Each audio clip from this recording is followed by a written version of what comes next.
In this episode, we examine what measures the Chinese government is currently taking to deal with the sudden and massive power shortages in China and whether these measures can alleviate the problem. Let's start with an update on China's electricity situation. Since late September, there have been over 20 provinces in China that have issued power restrictions. China's northeast region has experienced several unannounced blackouts, which are rare occurrences. Even the traffic lights have been shut down. It has severely affected people's lives. In some places, the electricity has been cut off several times a day, while in others, it has been off for more than 12 hours at a time. 就是一片漆黑，什么也看不见，因为全部停电了嘛。只有就车过来的时候能看见灯是亮的，再不我骑电动车灯是亮的，剩下的都是一片漆黑。你那个时候在哪里？你说我停电的时候在这边是干活，就是地铁没停，然后停水停电，蜡烛买蜡烛的也挺多的，还有接充电宝的，还过来充电的。我这蓝牙都打开了，怎么的没连上呢？你那是广告吧？没听着。As October rolls in, Chinese official media have stopped reporting the power restrictions in China. However, a search of Chinese social media platform Weibo reveals that many people's livelihoods are still not back to normal. For example, on October 5th, many Chinese were still complaining. Is this really something people came up with? No air conditioning allowed on a day of 36 Celsius? What's going on? They are limiting the power supply again. Only 1 hour advance notice is given before electricity is cut off. According to investment bank Goldman Sachs, the current wave of power shortages has hit 44% of the industrial activity in China. On September 27th, a report released by Morgan Stanley concluded that China's steel, aluminum, and cement industries had suffered the most from the power restrictions. Meteorologists predict that this winter and next spring may see a La Nina event. By then, the winter will be even colder, posing the toughest challenge to people's electricity consumption.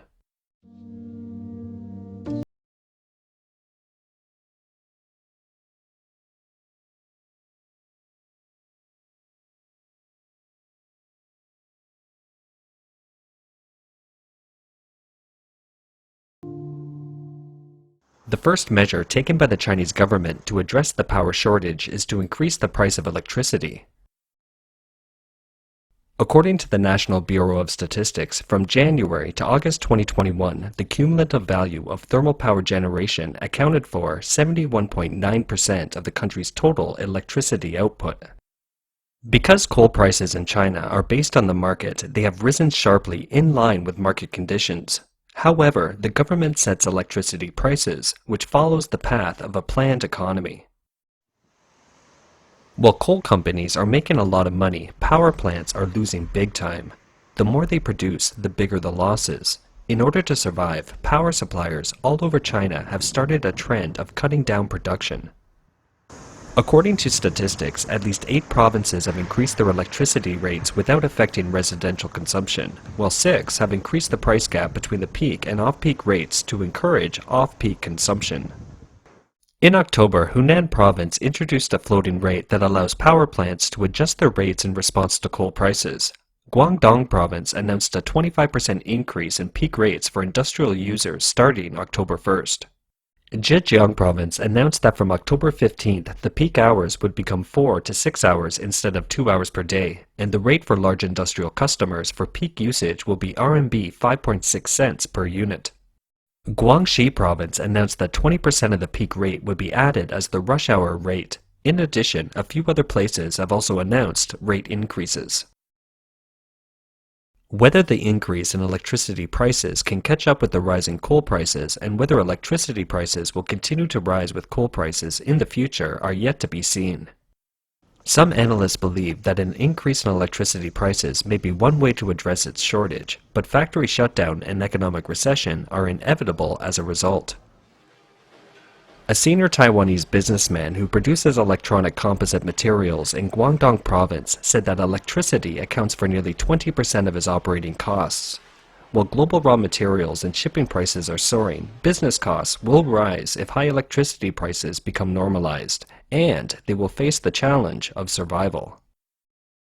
The president of the Shenzhen Taiwanese Business Association said his factory received a notice from the Electricity Supply Bureau advising businesses to adjust production arrangements to avoid peak hours. Shenzhen has a good infrastructure and a concentration of high-tech industries. Compared to other cities with more elementary manufacturing industries, the problem of power restrictions is not yet severe. However, with the government's promotion of staggered power consumption, Taiwanese companies must adjust, such as changing daytime shifts to evening and starting work only at night.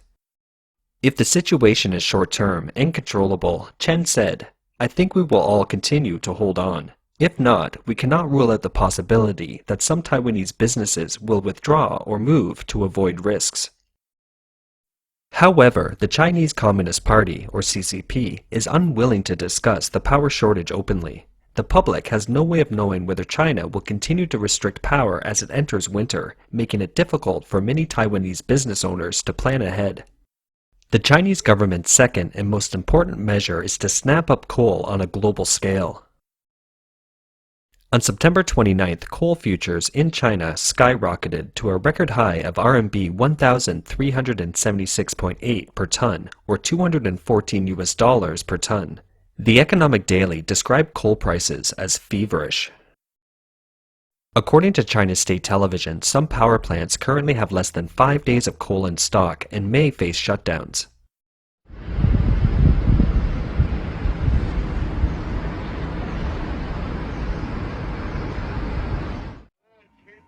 On September 27th, the China Electricity Council said that China would expand coal procurement regardless of price to ensure heating and power generation in winter. A thermal power plant staff said, "All-out coal procurement has become the most important task at present.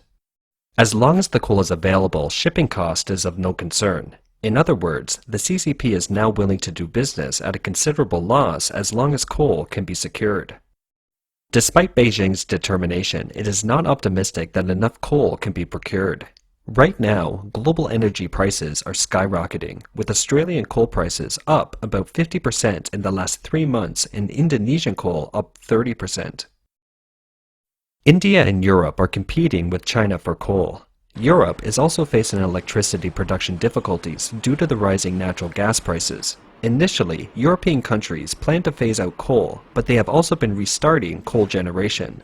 On the other hand, Russia is a major coal supplier for China, but is likely to serve Europe's needs first. India has one of the world's largest coal reserves. However, coal power in India has also become strained amidst a surge in domestic and national industrial demand. According to India's Central Electricity Authority, 16 of India's 135 coal-fired power plants have zero coal in stock. More than 80% of the plants have less than a week's worth of stock left, and more than half have less than 3 days of stock. An analyst at Wood Mackenzie Energy Research and Consulting said consumers in southern China recently purchased Russian coal at prices that exceeded the price of comparable Australian coal by nearly 50%. Indonesia is currently China's largest coal supplier. However, continuous heavy rains have affected its coal exports. Mongolia's coal, on the other hand, can only be trucked to China in limited quantities. Chinese media reported that on October 4th, Zhejiang province purchased 136,000 tons of coal for the first time from Kazakhstan, which is located in Central Asia. The ship sailed 8,501 nautical miles for 30 days at sea to deliver the coal. In December 2020, Beijing placed a ban on Australian coal. Chinese media reported that 25 countries and regions, including Russia, Indonesia, South Africa, India, and Pakistan, acted as middlemen to buy Australian coal, label it their own, and then sell it to China at a high price.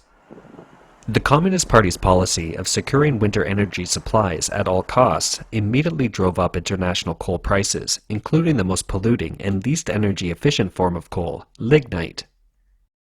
Bloomberg quoted traders who buy and sell Indonesian lignite, saying that prices for various types of lignite in Indonesia soared to $110 to $120 this week due to 2 factors. rising demand from China and a drop in production from floods. This is compared to just 20 to 25 US dollars per ton at the same time in 2020. Prices have shot up six-fold. An interesting phenomenon is that there was no more reports of power restrictions in the official Chinese media in October. However, the story of Indian power plants have an average of 4 days of coal stocks left has been trending in China. Chinese people commented that ridiculing India will not solve the problem of coal shortage and electricity supply in China, nor will it divert people's attention.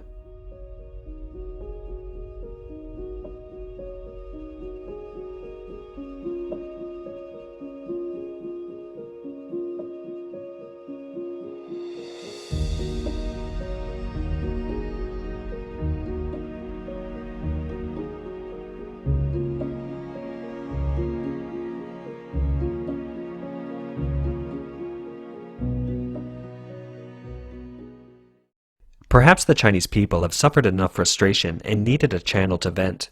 An old video produced by the official Chinese media, which claimed only China has electricity all year round, was unshelved in 2021, but it has recently resurfaced and gone viral in China and abroad. Only in China can have electricity all the time. Indian said, amazing. In modern society, electricity is a necessity for people's lives. Without it, many things would be at a standstill and could not be done. But you may not know, China is the only country that can have electricity all year round. There are never any major power cuts. In India, where the economy is relatively backward, electricity is a luxury. Not only are there frequent and widespread power outages, there are many places without electricity supply. The number of people without access to electricity is around 200 million. The development level of the electricity system in China amazes Indians. They have no way of understanding how the Chinese manage to always have electricity. The Chinese government's third measure is to import Australian coal quietly. In 2020, Australia accounted for about a quarter of China's coal imports. However, in 2021, China imported 38,500 tons of coke, a better fuel produced from coal, from Australia in July, and zero imports of all other coal types.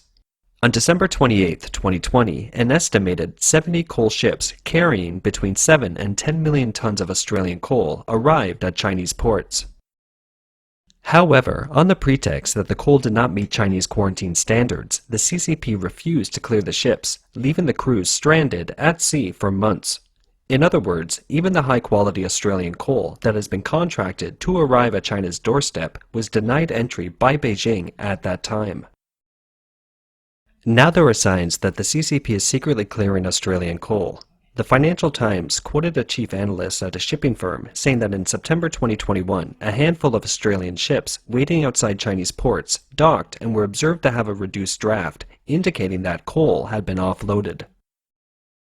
An estimated 450,000 metric tons. It is a change since December 2020 when the CCP ordered a ban on Australian coal imports. It suggests a real crisis in China and the lack of electricity is becoming problematic. The higher quality of Australian coal with the high heat content and low phosphorus and sulfur content offers not only a superior option in terms of price and shipping, but also provides advantages in fulfilling Beijing's mandate to save energy and reduce emissions. The CCP's fourth measure is a campaign of expanding coal mining across China. In recent years, the CCP has restricted coal production for a variety of political and economic reasons. According to an official Chinese report, the country has withdrawn a total of about 1 billion tons of coal production since 2015, which is equivalent to nearly a quarter of the production capacity in 2020. For example, Shanxi province accounts for a quarter of China's total coal production. On January 4, 2021, Chinese media reported that it retired 32 coal mines in 2020, the highest total in the country, and for the second year in a row it has received praise from the State Council. However, this is not the result of spontaneous market adjustment, but the result of government directives. When unexpected events hit, there is likely to be great chaos. In 2020, China's coal production was already in a low position due to the pandemic. From January to August 2021, the cumulative coal imports fell by 10.3% compared to the same period last year. In April 2021, Kaiyuan Securities in China released an industry report stating that although coal supply is tight, the coal industry is still subject to policy restrictions from various aspects of the Chinese government. The electricity shortage in the summer seems to have made the Chinese government suddenly realize the severe consequences of China's coal shortage. In July 2021, China's National Development and Reform Commission issued a notice to encourage coal mines to increase production. Since then, all 38 open-pit coal mines in Inner Mongolia that had been shut down have resumed production. By the beginning of August, 15 coal mines in 5 provinces in China with suspended production have resumed production after receiving a 1-year extension. This, however, is not enough to prevent a massive wave of power shortages from happening in China. Now Beijing's top brass is demanding that state-owned coal miners produce coal at full capacity for the rest of the year, even if they exceed their annual quota limits. On October 1st, the director of China's State-Owned Asset Supervision and Administration Commission went to the State Grid Corporation for inspection and requested the grid companies to be political right and keep the overall situation in mind. These moves by the top brass of the CCP reflect 2 critical issues. One is that the power supply situation in China has become alarming, perhaps reaching a point of no return. The other is that local governments or enterprises may not be politically minded or not mindful of the big picture. They are working against the top brass in Beijing. Large coal enterprises are usually the leading enterprises in the local economy. Local governments have the incentive to let them maintain high coal prices, which will aggravate the problem of power shortages. So, whether these local coal enterprises will listen to the Central Party and bring down the coal price is likely an issue. On the other hand, it takes time for coal prices to come down in terms of the cycle. Moreover, coal production also takes time to go from capacity control to expansion. On September 21st, 2021, Beijing pledged to the world to achieve 2030 carbon peak and 2060 carbon neutral. 中国将力争2030年前实现 China will strive to peak carbon dioxide emissions before 2030 and achieve carbon neutrality before 2060. This requires tremendous hard work, and we will make every effort to meet these goals. China will step up support for other developing countries in developing green and low-carbon energy and will not build new coal-fired power projects abroad. A little earlier, the Chinese government also published a document entitled Program for Improving the Dual Control of Energy Consumption Intensity and Total Volume, which sets clear targets for energy and emissions control and requires that the growth rate of energy consumption cannot exceed 1.9% per year over the 10-year period from 2021 to 2030. This shows a contradictory situation. On the one hand, the Chinese government expects to promote the manufacturing industry and let it rebound, while on the other hand, it requires energy consumption to fall, which is equivalent to demanding the horse to run fast, but not allowing it to eat grass. In terms of energy, it is difficult to ensure enough energy with no pollution at a low price, simultaneously. In other words, this energy triangle is hard to achieve, if not impossible. All of this suggests that the massive power shortages that have persisted since this summer will not be solved anytime soon because China's policies have been so flawed and chaotic. And this chaos is not something that the Communist Party, already in a difficult situation, is capable of sorting out in the near future. 给你送煤那打电话，你把他扣着，让扣着，我讲你送煤的打。不是我保护他，咱就不能干那缺德事儿。你给你送煤，你再不给人拿走，扣人钱，那你不扣我2000块钱得了？我给你2000块钱，咱不能那么干是吧？那我烧了，我把你们拉走，你就拉走。就这点吧，就是说心里话，我这就冬天用水用的多，就搁它烧点水，别的。